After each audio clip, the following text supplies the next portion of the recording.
श्रीगुरुभ्यो नमः।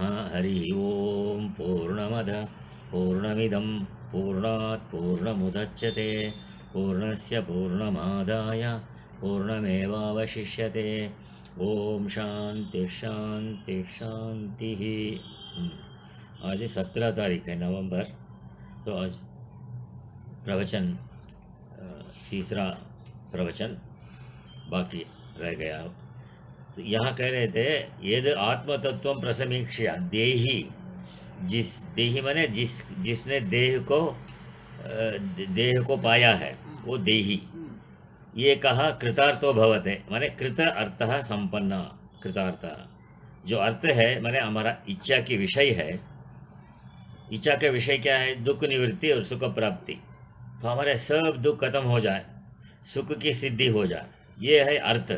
और ये अर्थ पंचकोशों की समीक्षा, उनके पंचकोशों की विचार करके सिद्ध होगा तो वीत शक हो जाएगा। तो यदि आत्मतत्वेन तो ब्रह्मतत्वं दीपोपमेनेह युक्तः प्रपश्येत अजम ध्रुवम सर्वतत्वैर्विशुद्धं ज्ञात्वा देवं मुच्यते सर्वपाशैः। तो आचार्य व्याख्या करते हुए कहते हैं कि ये वीत शोक कब होगा, माने शोक रहित कब होगा, कब इसके हृदय के सब शोक समाप्त होंगे। नाना प्रकार के शोक हैं। एक वस्तु मिली तो दूसरी वस्तु के ना मिलने का शोक, वो मिली तो तीसरी वस्तु ना मिलने का फिर शोक। तो या पदार्थों के अभाव से जो भी शोक है ये सर्वथा कब निकलेगा? तब निकलेगा जब आत्मा का ब्रह्म रूप से बोध होगा। ये आत्मा ही ब्रह्म है और कुछ है ही नहीं। जब तक ये बोध नहीं होगा तब तक कोई न कोई शोक उसको पकड़ेगा। इसलिए कहा यद आत्मतत्वेन तो ब्रह्मतत्वं दीप उपमेयेन इह मुक्तः। इस आत्मतत्व का ब्रह्म रूप से बोध हुआ। कैसा बोध हुआ? दीपोपमेनेह मुक्तः। दीपक की तरह प्रकाश आ गया, अंधेरा हट गया। इसी तरह कहते हैं अंधकार हट जाएगा और उस समय तत्वम प्रपश्यन माने अनुभव, माने आँख से देखना नहीं। आँख का दर्शन नहीं है, बुद्धि से जो अनुभव होना है वो दर्शन है। इसलिए जो लोग कहते हैं चलो तुम्हें भगवान का दर्शन करवाएं, ये दर्शन करवाने वाले समझो ढोंगी हैं। आँख से भगवान दिखने वाला नहीं है, किंतु जिसके बिना आँख देखती नहीं वो भगवान है। आँख उसको कैसे देखेगी भला? इसलिए अनुभव कहा। अनुभव होता है, अनुभव के बिना तत्वबोध होता नहीं। अजम ध्रुवम सर्वतत्वैर्विशुद्धं ज्ञात्वा देवं मुच्यते सर्वपाशैः। ये श्वेताश्वतर उपनिषद का मंत्र है। ये कहती है अजम ध्रुवम, ये सत्यचित आनंद स्वरूप आत्मा क्या है? अजम ध्रुवम, अज है, अजन्मा है, ध्रुवम माने नित्य है, सत्य है।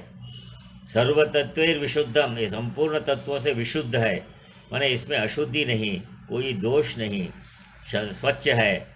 ज्ञात्वा देवम मुच्यते सर्वपाशैः।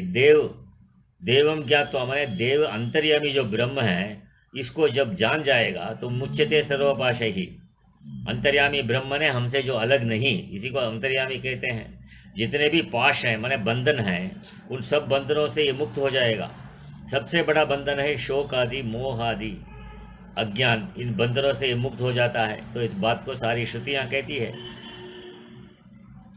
कठोपनिषद में यदा पंचावतिष्ठन्ते ज्ञानानि मनसा सह, कहते हैं 5 तुम्हारी ज्ञानेंद्रियां अपने अपने विषय क्षेत्र में नाचती हैं, घूमती हैं, और उन विषयों के भोग से, योग से, विषयों को मिलने से चिंता, शोक, मोह, भय, क्रोध आदि मिलने से और ना मिलने से दोनों, तो इसी का नाम है पाश। इस पाश बंधन से ये जीव को बांधती है। ये 5 प्रकार के जो पाश हैं ये बाहर के नहीं हैं। जब ये इंद्रियां मन के साथ मिल जाएं, अर्थात मन का संपर्क इंद्रियों के साथ हो जाए, तो सब इंद्रियों की आहुति मन में हो गई और बाहर का कोई संकल्प विकल्प नहीं रहा। तो कोई शोक नहीं, कोई भय नहीं। इसका अर्थ क्या हुआ? बाहर का जो शोक है, बाहर का जो मोह है वो खत्म हो जाएगा। अब तो मन अंतर्मुखी वृत्ति में शांत होकर चलेगा। सब पाश चिन्ह हो गए, कट गए।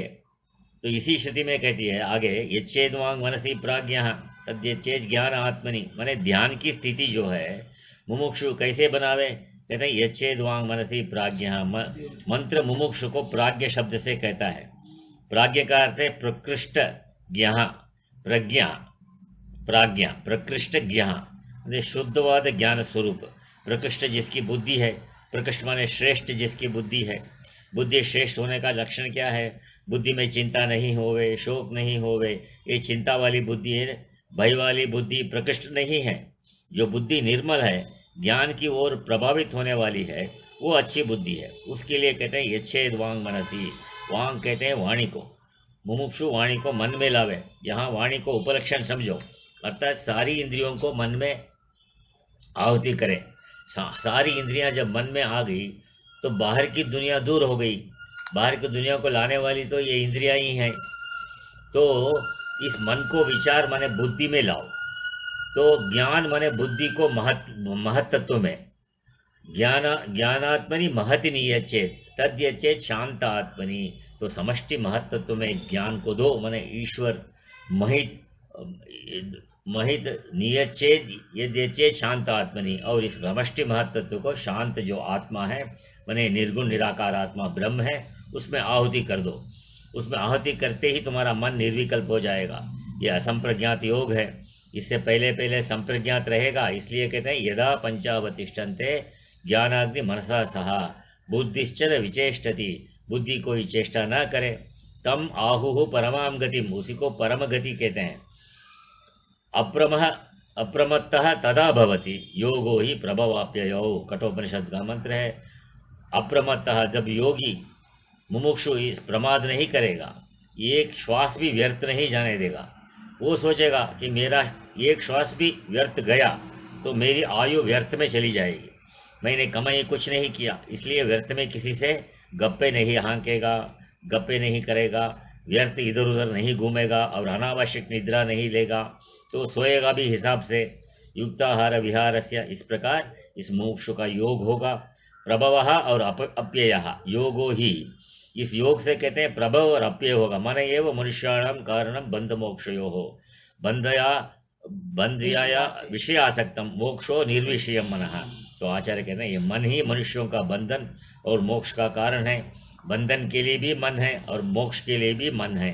सो बंधाया विषयासक्तम, जो विषयों में आसक्त होता है ना मन, वो तुम्हारे को बंधन में ले जाएगा। चाहे तुम स्वर्ग में भी चलो, वहाँ भी अगर भोगासक्ति है तो बंधन में रहोगे। जैसे नहुष को सब ऋषियों ने इंद्र बना दिया, स्वर्गलोक का राजा बना दिया, किंतु भोगासक्ति से वहाँ भी पतन हो गया। अजगर योनि में चला गया, मैंने सांप के योनि में। उसने कहा मैं इंद्र बन गया हूँ, तो इंद्र के सारे भोग मुझे मिलने चाहिए। तो इसलिए इंद्राणी के पास संदेश भेजा। इंद्राणी ने सोचा बड़ा मुश्किल है। उसने अपने गुरु से पूछा, गुरुजी है मोक्षदाता। तो गुरुजी ने कहा उससे बोलो सप्त ऋषियों की पालकी में बैठ कर आवे। उसने ऐसा ही किया। ऋषियों के बाप दादा ने कभी पालकी नहीं उठाई थी। ऋषियों की पालकी में जोड़ा और सर्प माने जल्दी जल्दी। अगर ऋषि ने कहा मूर्ख जा सर्प भव, अगस्त्य ऋषि ने कहा सर्प बन गया। तो ये भोगासक्ति ही दुख देने वाली है।